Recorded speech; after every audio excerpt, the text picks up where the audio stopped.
Okay, so I am here tonight. I'm gonna do this video snappy because I want to eat my food and I'm just getting settled back in. But there's some things I need to vent about, and I'm gonna try to do this in a respectful way. So this week has been an amazing week. I was in Georgia visiting, a friend um, who was a gentleman for the most part. Really, just I really there's not much I can complain about in areas of intimacy and making sure I had what I needed and making sure my basic needs were met.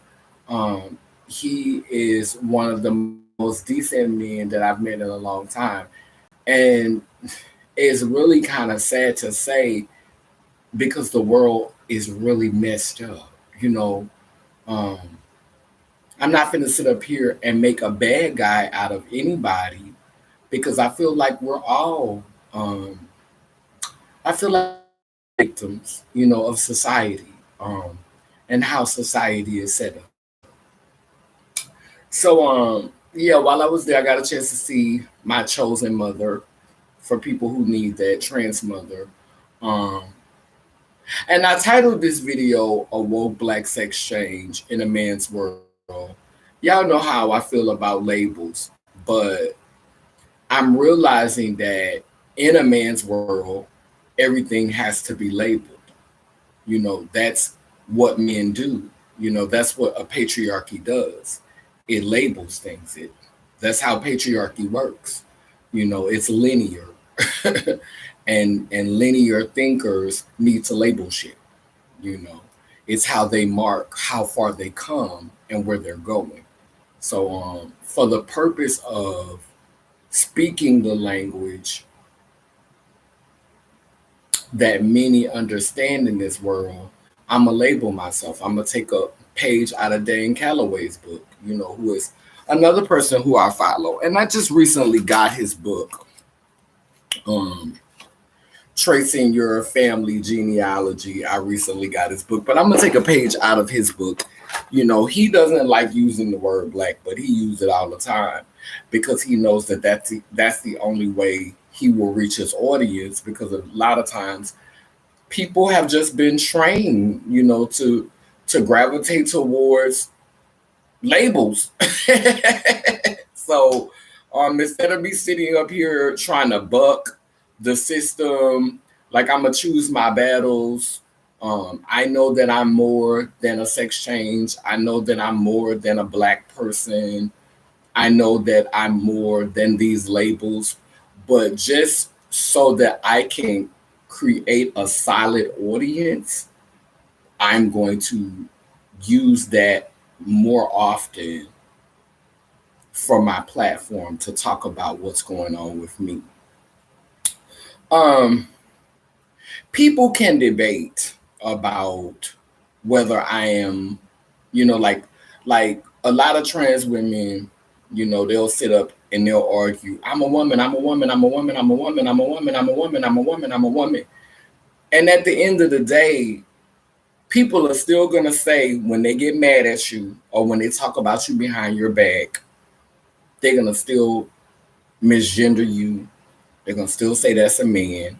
A lot of times being a transgender woman is just another way to say nicely that that's a man. It's just a nice way to say, oh, that's a man. It's a PC way of saying that's a man. So, and we learn this, like I said in other videos, when we arguing with our partners behind closed doors, and they remind you that you're not a biological woman, that you're not a biological female, that you're not a cis woman.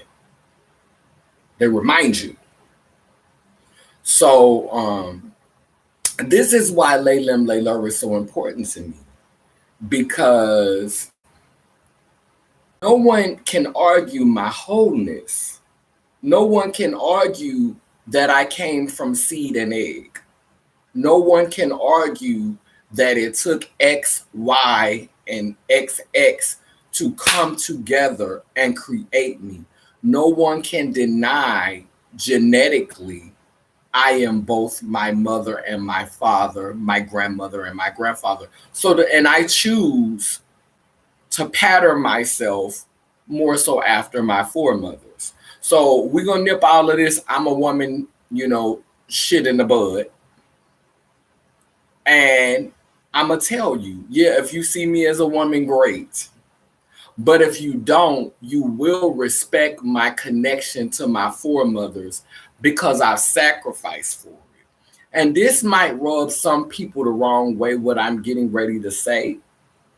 And if you do get offended, please, a hit dog will holler. I'm not talking about you unless you feel like I'm talking about you. Being post-op, you understand sacrifice. You understand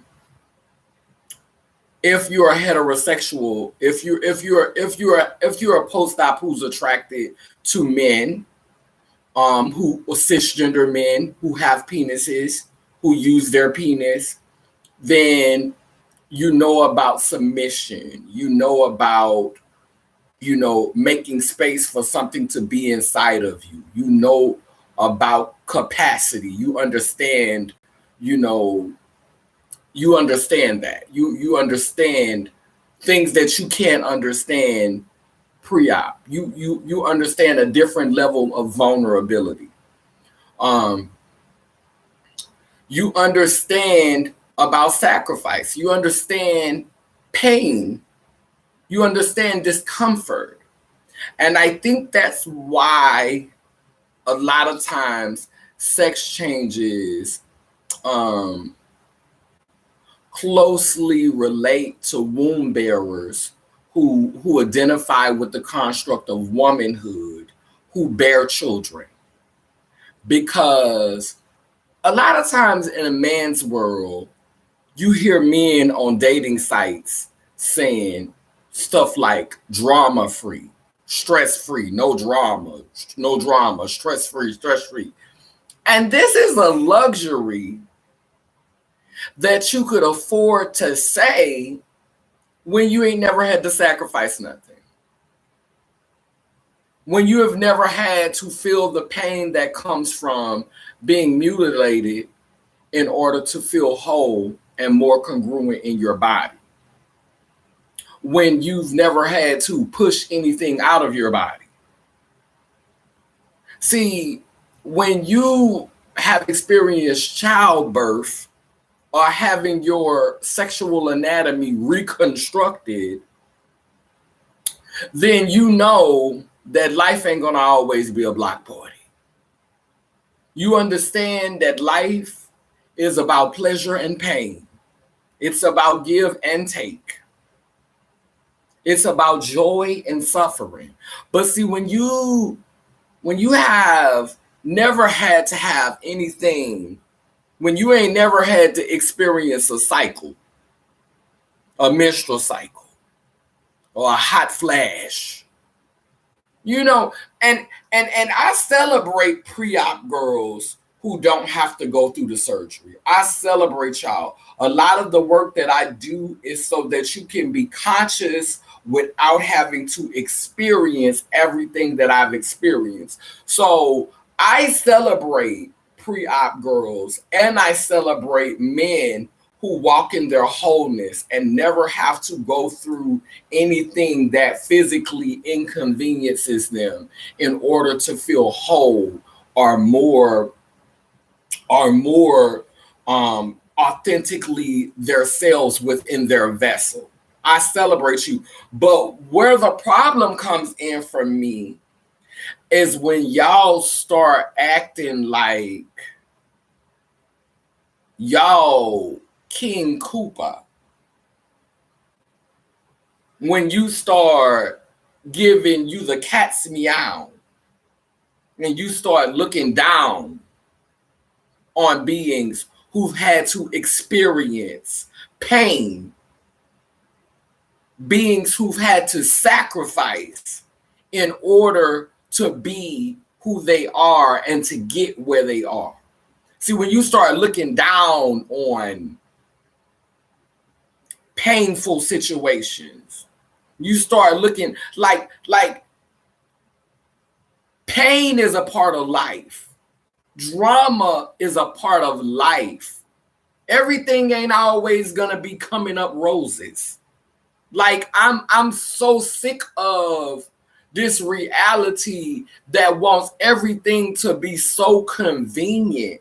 Like, don't nobody want to really work at anything anymore. No one's invested. People get up and they run from you run from it. Like now, since technology is finna start creating robots and the sex toy game is going to a whole nother level, you know, these men gonna be basically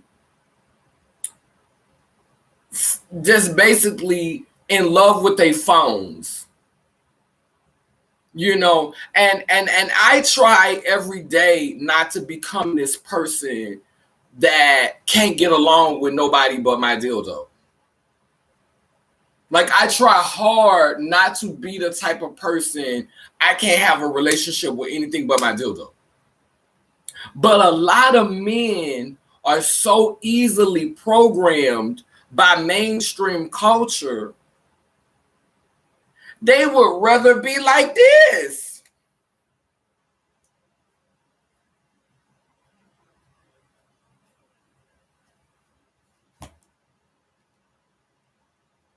Playing video games and on their cell phones.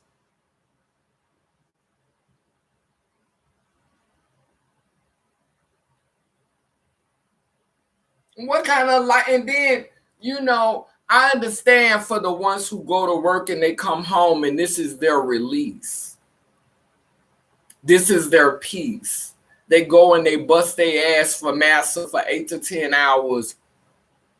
You know, they go work long hours and they just want to come home and they just want to relax and they just want to drink a beer and play a game or watch a game on TV or, you know, But y'all be so into watching games and playing games. Y'all love playing video games.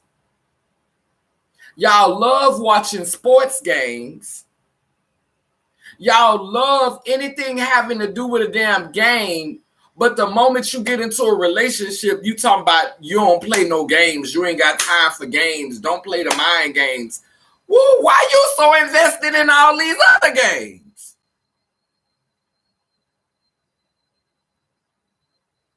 Like your whole life is a game. Like y'all obsessed with games. But then when it comes time for y'all to be with your significant other of the feminine persuasion, the womankind, y'all don't want them games though. But you want to play every other game in the book. Make it make sense. Let me go get my water.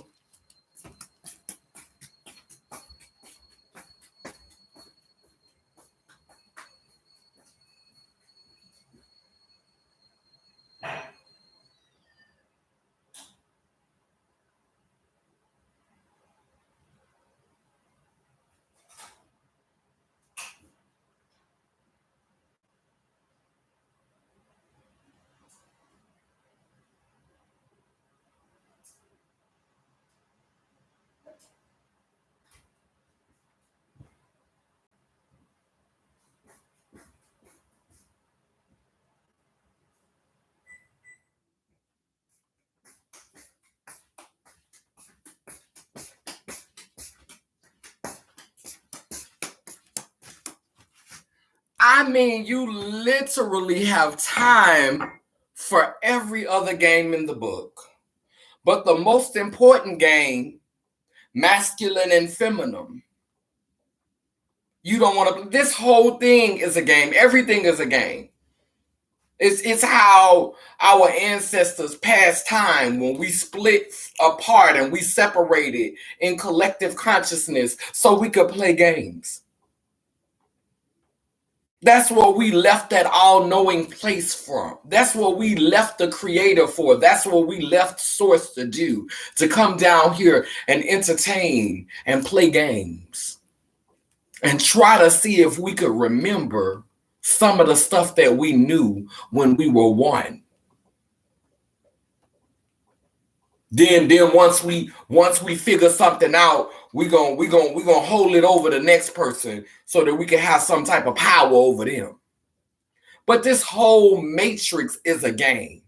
And so many men will sit up there and say, no, I don't want to play games. I don't want to play mind games. I don't want to do this. Why? Because you tapped out from them video games? Because you tapped out from them sports games? Because you tapped out from the sports bar and all the games that you play with? You tapped out from the video games you've been playing on your phone all day?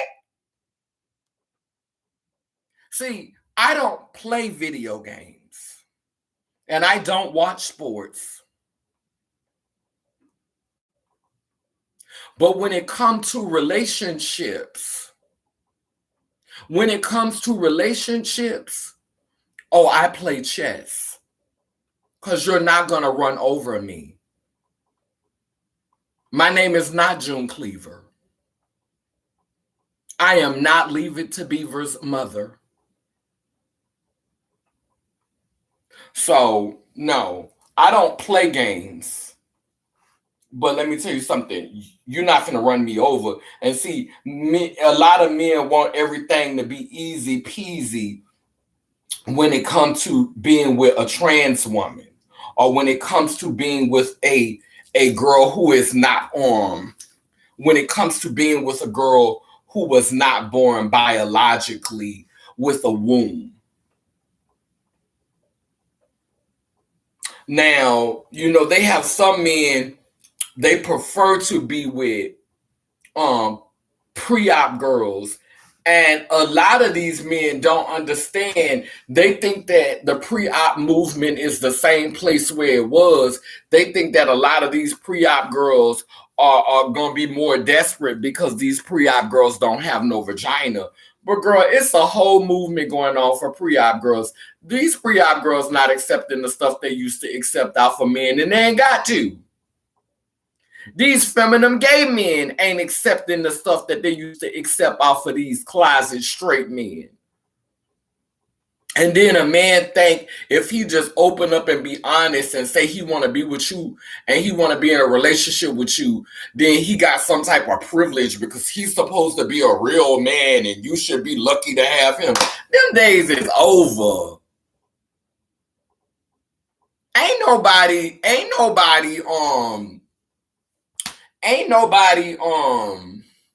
stressing theyself out or jiffing for your masculine performance, because it's all a performance. What is a real man? A man is the abbreviation of a manifestation, and a manifestation can show up anyway. A lot of y'all have been brainwashed by the colonizer. You uphold the colonizer. You sit up here and everything that mainstream say, everything that the mainstream white community say, y'all drink it and ask for 10 pounds more.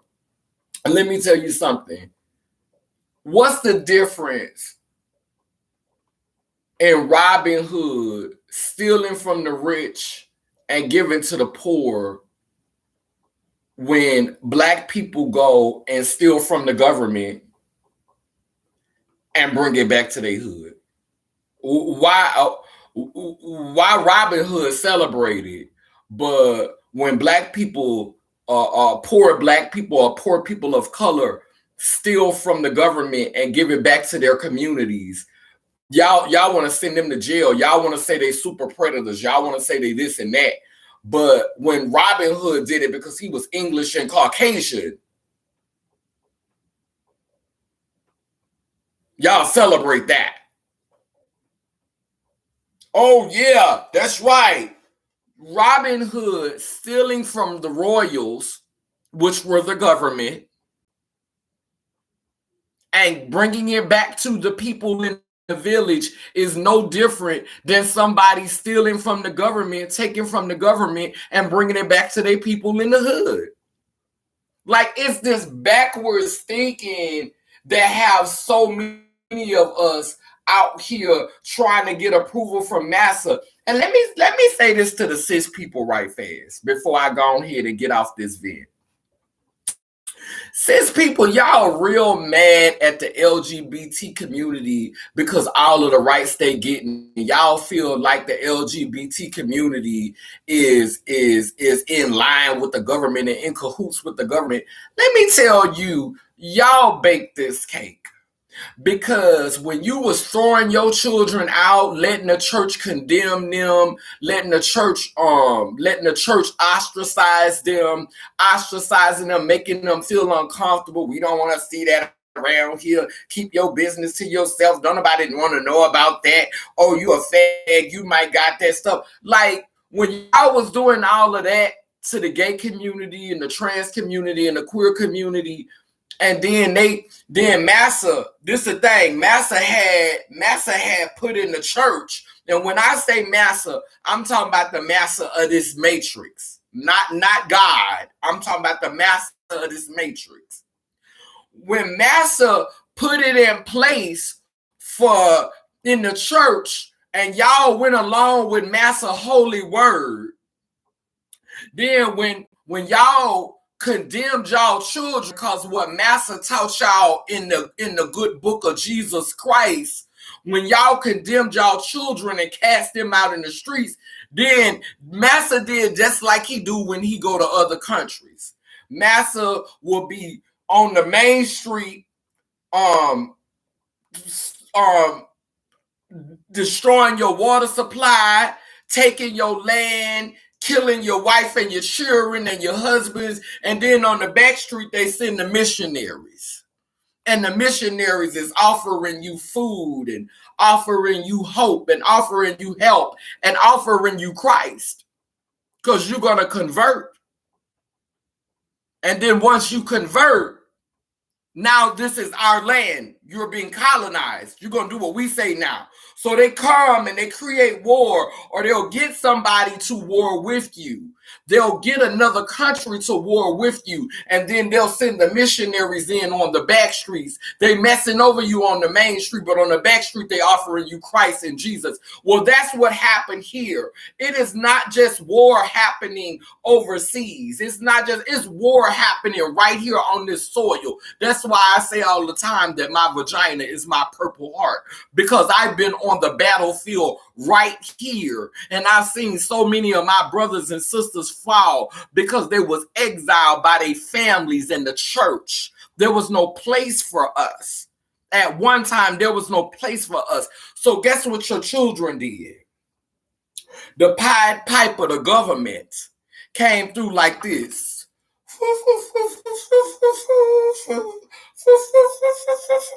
And your children followed them. And they done went and found them places in government. They done went and found them places up in the system. They done went and found places on the movie screen. They done went and found places everywhere, honey. They done went and found places everywhere, honey. They done built themselves into the system. Because you rejected them. If you would have never let Massa trick you into destroying your village, talking about homosexuality is destroying the black family. The black family was created by the colonizer. We were polyamorous beings. Yeah, with some polygamy, and I can't stand polygamy. Child, I don't think no man deserves no whole bunch of women. I don't like that bullshit. Now, I think it should be some polyandry, some polyamory, but polygamy. But we were a village. We were a mighty village. We had multiple partners, and we all worked together. Co-wives and co-husbands and co-non-binary beings. We was that. You want to talk about who destroyed the black family, who destroyed the black tribe, who destroyed the deeply melanated tribe. Who destroyed the village? That's what we need to talk about, because the nuclear family, the nuclear black family, was created by the colonizer, and the word is nuclear. Nuclear. Do that sound like something stable? It was the breaking down of our tribes and our families. The LGBT community destroying the black family. Child, you know how many gay people around here making children? You know how many lesbians around here making children? You know how many trans people around here making children? And a lot of y'all ran your children, you pushed your children to Massa. Massa sat there and manipulated y'all and played with y'all and told y'all that you wasn't going to get into heaven, and that's a shame, and they're going to burn in hell, and that's wrong. Now Massa letting them run for office. But Massa said 20 years ago it was wrong. Now Massa letting them run for office. Now Massa giving them TV shows and capitalizing off, because Massa see is a cash cow. And we want acceptance. We want to be normal. We don't want to be the strange looking punks and faggots, and we wants to be upright, decent, and respectable people in Massa's world. When Massa ain't even upright, decent, and respectable. Massa a crook himself. But we want Massa approval. But it's not all our fault.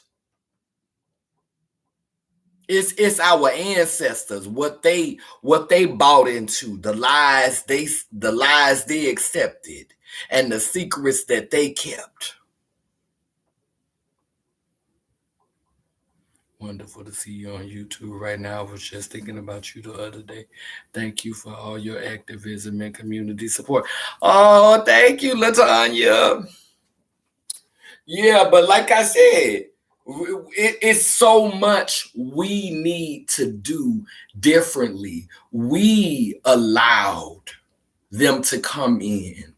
Our grandmothers and grandfathers. And I love my grandma. I love my grandma.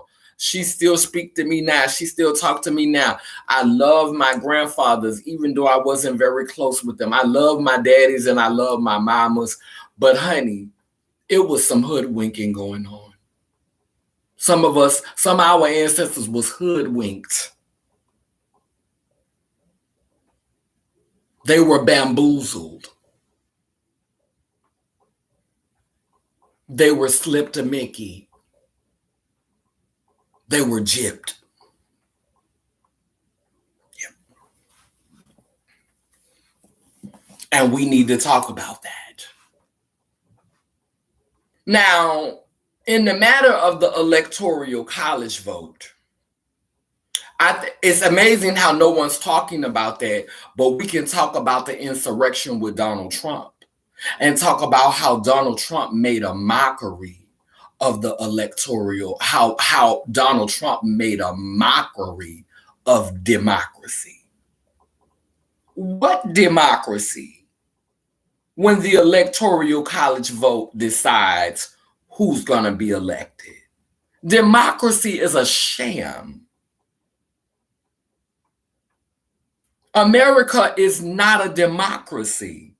When the most powerful seat in the nation is picked by the electoral college vote, and that was created as a safety, as a fail-safe, because the elites did not trust the common folk to elect the right one. The elites did not trust y'all. So they created the electoral college vote to make sure that poor folk don't be around here electing the president. Because I guarantee you, whoever holds an electoral college vote does not live below the poverty line. So we talking about everybody want to be so focused on Donald Trump. But let me tell you something. A lot of black people liked it, Donald Trump. A lot of pro-black people loved Donald Trump. I used to hear people talking on the bus and the train all the time. Like, don't forget that black people participated in the insurrection too. And y'all try to say that it was about black people voting and black people getting out of a girl, stop.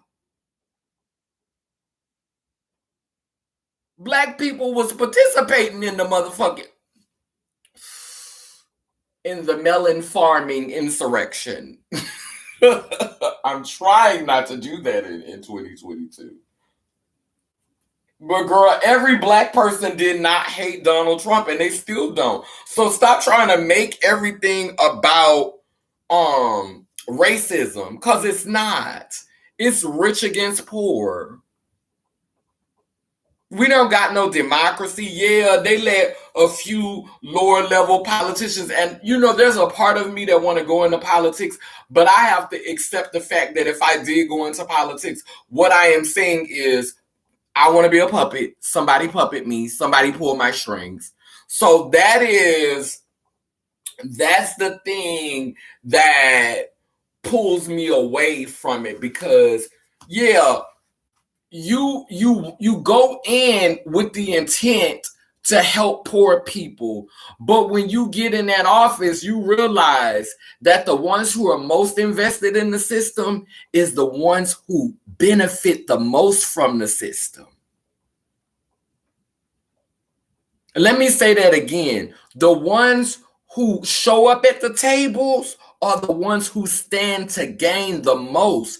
A lot of times, people who are living in survival mode, people who are living below the poverty line, they don't have time to show up for things like that. What is it really going to benefit them? They was poor in the beginning and they're going to be poor in the end. So why I'm going to take out my time to go shake hands with somebody who I know don't give zero else about me, especially if I ain't got no money to put in their pocket or to grease their palm or to push forward some type of agenda, because when they be throwing all of them swanky galas and having all of those big old events, they and charging $10,000 for a plate and $20,000 for a plate, those are the voices who matter in politics. When a politician can throw a dinner party and you can come and you can pay $10,000 for that plate, your voice counts. And if you're poor, if you can't organize 200 or 300 people real quick, you can't organize no voters, you don't have no sway with politicians. And so that's where the puppetry comes in for me. Now, I know I done talked about a whole bunch of stuff in this live, and it's just weighing on me because this is a man's world, and that world is falling apart. And I feel sorry for a lot of men because y'all are suffering and y'all don't even see it. Y'all are becoming artificial intelligence. A lot of men are becoming artificial intelligence. Y'all are being seduced by your own creations. You created this technology and this technology is consuming you.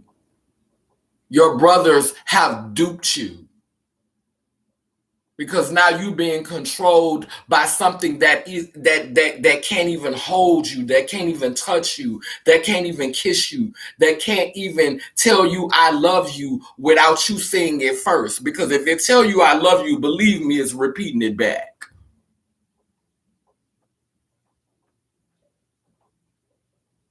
My heart breaks for so many men because that's all y'all want to do. All y'all want to do is play meaningless games. But then when it comes time for you to have a competition or for you to have a battle of wits with your partner or your lover, you don't have nothing for them. It's I know drama, stress free.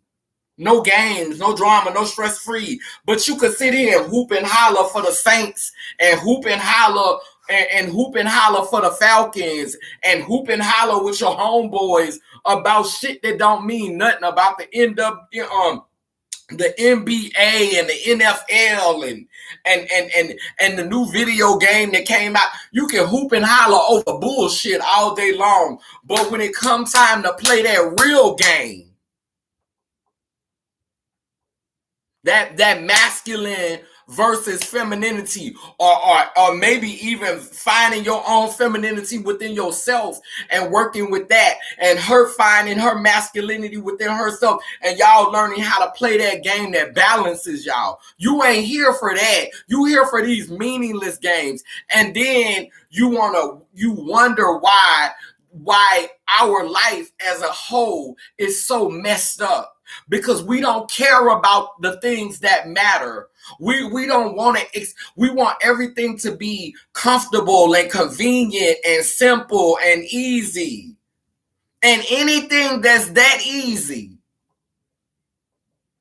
got strings attached to it. And a lot of times those strings may not directly impact you or hurt you, but you better believe that these children that y'all bringing here, not these kids, because they ain't baby goats. You better believe that these children are the ones who gonna pay the price for that. But let me go on here to get off this live chill, because I got things I got to do. I just wanted to get that vent out. This candle is lit for our ancestors, to guide the ancestors home who transitioned today and every other day since we've been away from our altar. Wait, hold on. Let me light this one because that one went out. This candle is lit to acknowledge the ancestors who have transitioned this realm yesterday, today, and those who are coming. I just pray our awareness and for us to just keep waking up, because our future is at stake. Our children, what we bring here, the quality of life that's going to be for them. We have to wake up to our purpose and be passionate about even the drama. Like heartache is a part of the process. Like going through is a part of getting through. Like it give you character. So every day is not supposed to be drama free. Be thankful for the drama. Learn something from it. Video games and the NFL and all that, them people making millions. What you making? So let's not be so caught up in the fantasy that we not trying to do something to improve our reality. Amen, woman. I love y'all. Cool. It keeps spinning and turning. Iangani, Iyanko, Kalukalo, which means I am a child of God, goddess. And if I am, you are. Love y'all. Good night. Not to intrude, but how could one reach your ministries? Could one reach your ministries of business? I'ma leave something in the comment section. For you. But I'm working on a website right now. But this is the main way to reach out to me and to keep in contact with me. Okay. So I love y'all. I gotta go. Good night, y'all.